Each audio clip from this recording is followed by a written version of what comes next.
Hello guys, F.a.d here and welcome back to yet another album review. Now, after finishing my series of Hinder reviews, I finished my series, of course I didn't review all of their records because I didn't really feel like getting into their newer stuff, after Austin left, let's just leave it at that, I don't feel like covering those records, I did enough for Hinder.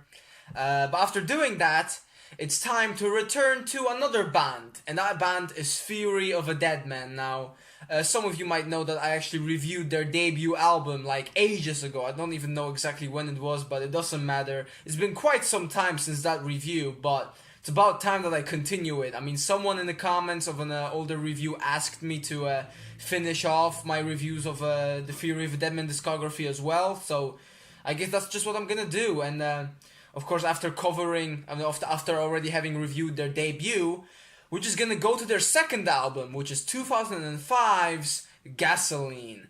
Now, Gasoline is a bit of a different album for Fury of a Deadman. The biggest difference, certainly, that you will hear when you listen to this is Tyler's vocals. I mean, this is the album where he kind of changed them. I mean, on the debut, they were a lot. I mean, his voice was a lot deeper, and you could hear that he was trying to sound like basically you could say, like a generic early 2000s, post-grunge singer. He was basically trying to pull off the Chad Kroeger from Nickelback, but, and while I think he didn't do a bad job at it, it certainly did not help the band's case for trying to stand out more. So I think that what Tyler wanted to do on this album was to, use more of his natural voice, and maybe in that way kind of help the band get their own sound.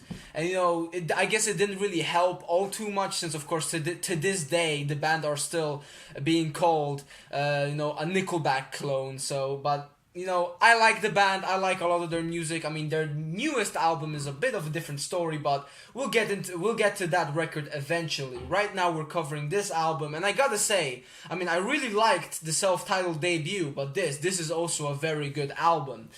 But, however, it's another one of those albums where the faster, the heavier, the rock tracks are a lot better than all of the softer mellow songs, the ballads, I have to say.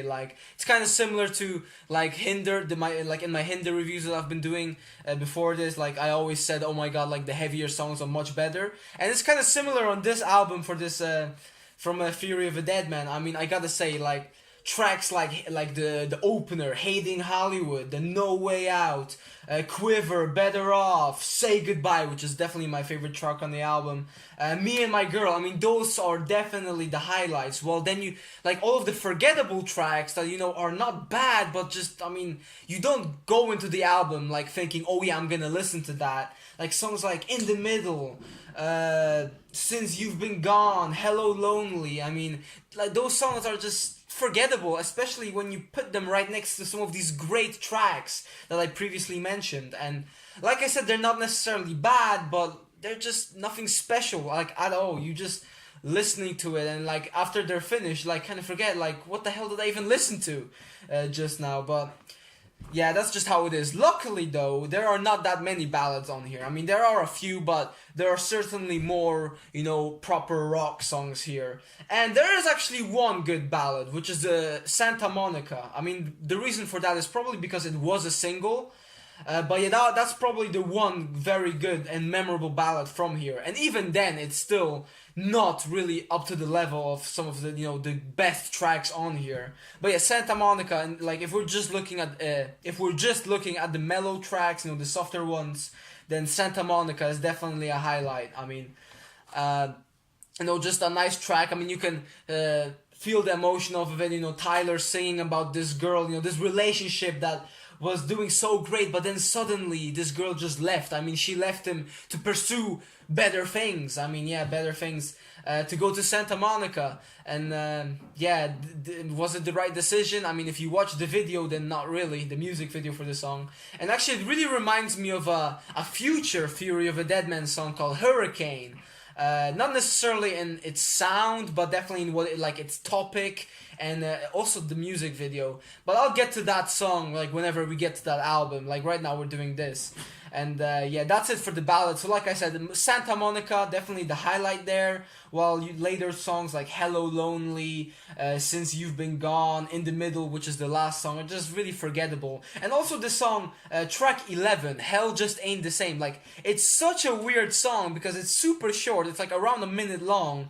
And it's basically like an interlude, but I don't know, like I don't know what kind of purpose it has on this record. Like, you could get rid of it and it would legit make no difference. It's this weird short song. Like, I don't know, can I even call it a song? I mean, like I said, it's basically more of an interlude and it has this country vibe to it about, it's Tyler basically singing about his significant other and how their relationship is a bit up and down, but at the end of the day, he does love her.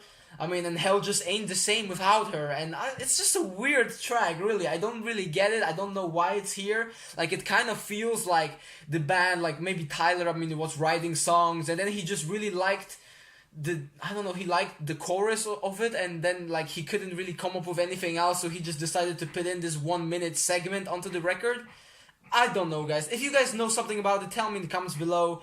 It's not necessarily anything bad, but it's just weird, honestly. And then, but after that, we're just gonna leave the ballads behind. Now we're going into the better songs. Well, the better songs. They are the better songs. The rock songs, the heavier tracks, you could say. Even though they're not necessarily all that heavy. I mean, Fury of a Deadman is not really known for being a heavy band, but I don't know what else to call it. I mean, yeah, the rock songs, I guess. Not the ballads. The opener, Hating Hollywood. It's a very good song, and it kind of catches you by surprise if you are used to the normal Fury of a Deadman, because I mean, Fury of a Deadman are known for only writing songs about girls, about relationships. Like, basically 95% of all of their music, and definitely before the release of their 2014 album Savages, it was all about relationships. I'm pretty sure there's actually this video somewhere on YouTube criticizing the band for it, listing every single song that's about a relationship, and then you're left with this small list of tracks that are not about just some girl.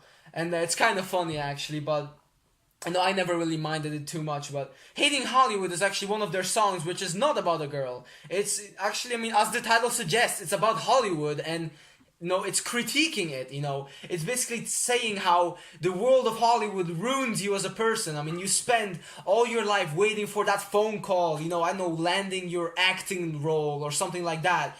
And instead you're just rotting away. I mean, it's all a big lie. It's not that glamorous. And it's a pretty cool track. It's awesome. It's a great way to start off. I mean, I really like the guitar work. The main riff is catchy.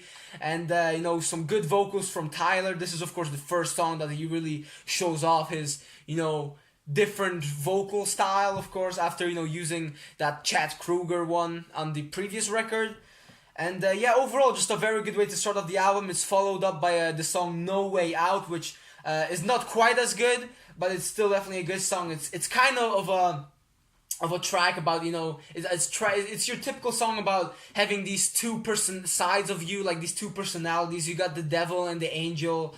It even has this lyric in the song, the devil on my shoulder says, and it's not necessarily anything that's never been done before, but it's still a good track. Like I said, it's definitely not necessarily one of the best ones. I think it's a step down from Hating Hollywood, but it's a good follow-up to the opener. And then after that we have one of the singles, one of the more well-known ones, No Surprise. Now, this song is a bit more mellow. This is a typical Fury of a Deadman song, something that you would really expect from them, especially in that mid-2000s era. Just a song about basically, this girl who, just left you just like that, basically, and you're not really surprised about it. I mean, you woke up and there's no surprise that she just left you and that she put the blame on you, blah blah blah. So again, nothing all too you could call it generic, but I really like this song. I don't know what it is. The chorus is just super catchy. There ain't no surprise. It's just. Every time I listen to it, I can't help but just, cheer up a bit, sing along to it. It's just one of those songs, you know what I mean? So definitely another highlight. After that, you also have songs like Quiver and Better Off, and both of those songs are also massively catchy with some great choruses. I mean, this album is filled with a lot of good choruses, and those songs are some of the best examples. I mean, the song Better Off, like, especially, I mean, that song overall is a bit repetitive, since it just, like, for the most part, it's just the chorus being repeated over and over again. I mean, I'm just better off, and I don't care about anyone. I'm sorry, I can't sing, I really should stop now. But yeah, it is definitely a very good song. It's short, but then again, since it is kind of repetitive, it's probably for the best. But after that, we have easily my favorite song on the record, and that's Say Goodbye. One of my all-time favorite tracks from Fury of a Deadman, and easily one of their most underrated songs. It has, I mean, again, the topic, it's about this girl, it's about a breakup, so that's nothing special there.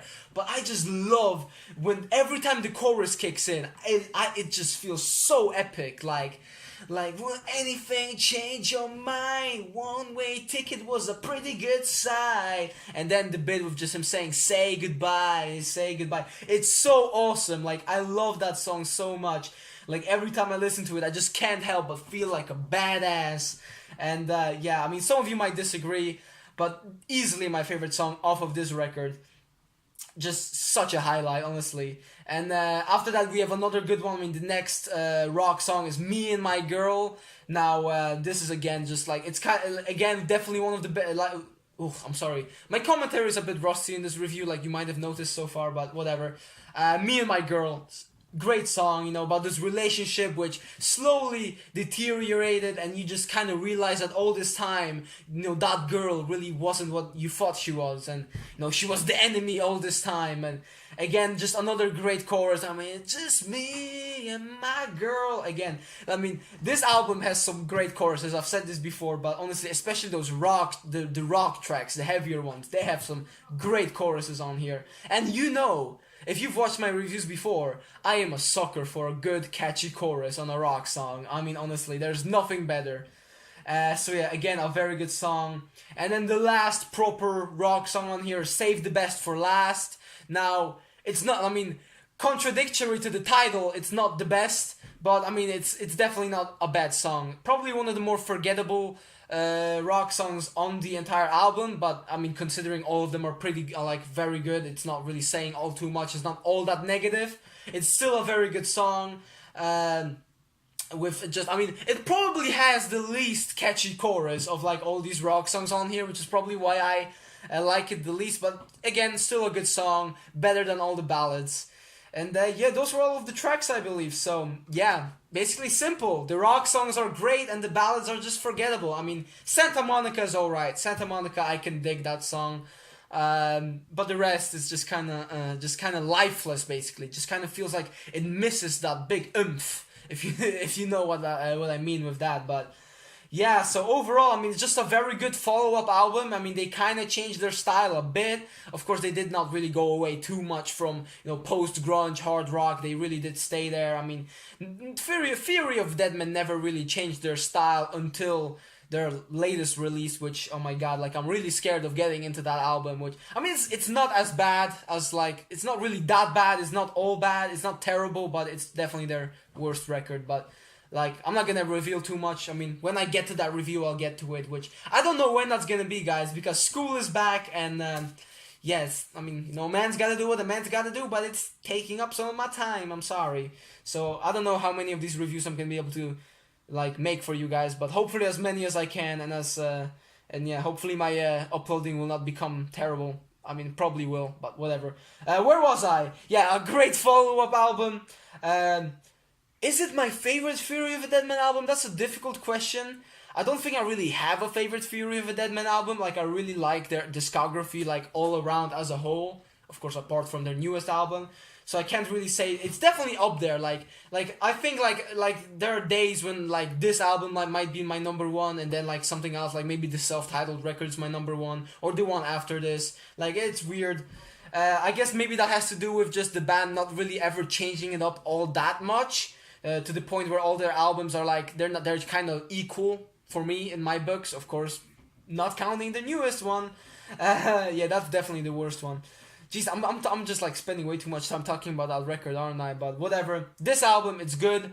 What score will I give it? Now, I'm actually not even gonna give it a score because I've realized that my scoring system is messed up, and that it just makes looking back at my older reviews like a terrible experience. Because every time I do that, it's like, why the hell did I give this album this score? So I'm just gonna keep it simple. I'm gonna say that this is a good album. This is a good album.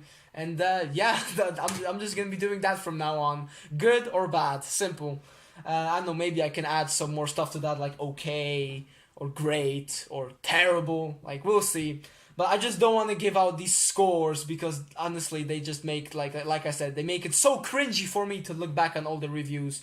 But yeah, next time we'll be covering Fury's third album, which definitely continues their style from here.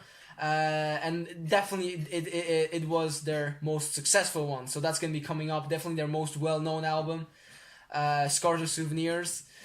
And yeah, that's gonna be it for that video though. For now, that's it for this review. Hopefully you guys enjoyed.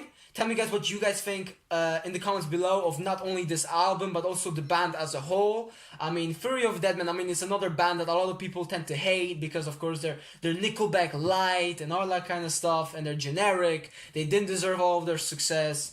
And well, I see where those people are coming from. I don't really agree. I mean, like I said, I like Fury of a Deadman. They might not be the best live band from what I've seen online. I mean, I've never been to one of their shows, but from what I've seen on the internet, they're not the best live, but honestly, they do have a lot of great songs. I mean, a lot of catchy stuff, and I like listening to them. I mean, come on, I own all of their CDs, so yeah, what else can I say? Don't criticize me for that, please. Everyone has their own taste. I mean, this is coming from the guy who also owns every Nickelback CD, and also has the Five Finger Death Punch Greatest Hits album. But whatever, that's besides the point. This is a good album. Tell me in the comments below what your opinion is, and I'm gonna see you guys in my next video. Whenever that might be. I'm sorry guys, school is back, forgive me. But yeah, bye. Just remember